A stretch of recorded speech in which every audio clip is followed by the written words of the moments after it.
bon ko yidumi haalde tan dikka fu bangal enen pulako alamdike wakkati goddo no yalla député e ana heewi assemblée to député en fulbe wi wontonde be heewa dum fu wala ko wadata dum sana yebaare fulbe bangal jande en be janga ana wala ta député de ana fandi fesa janga taw ana faami faami ulle pulako mu tinno watna hakkille bangal politique hande laamu fu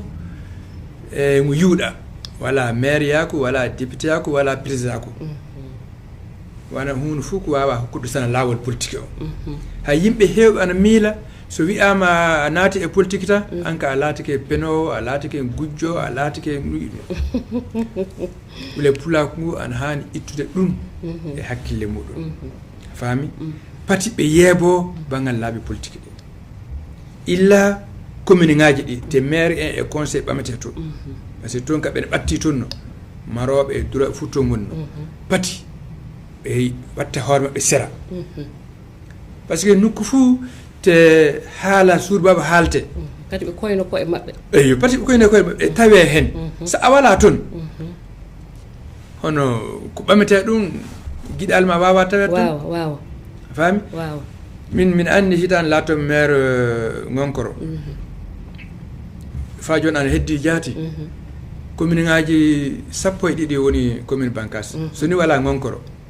maire pulla fu wala te woni hay alors que commune ngaaji heddi be fulbe won ton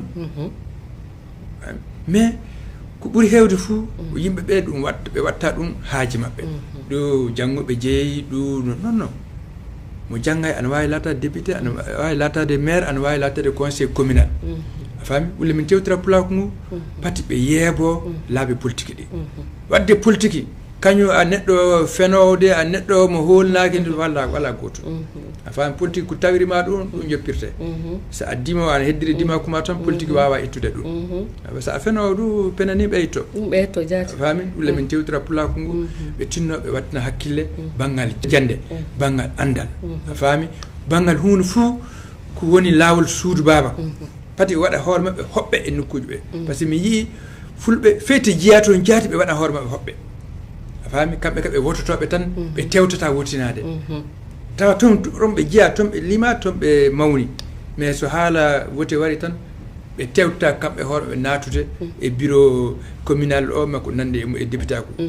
fami kambe kabe wotinto be yimbe heddi heddibe tan ulle don du watna hakkille fami be tinno be watna hakkille bangal jande be tinno be watna hakkille bangal laabi politique di bati be hetna horma sera do hannude sakira meden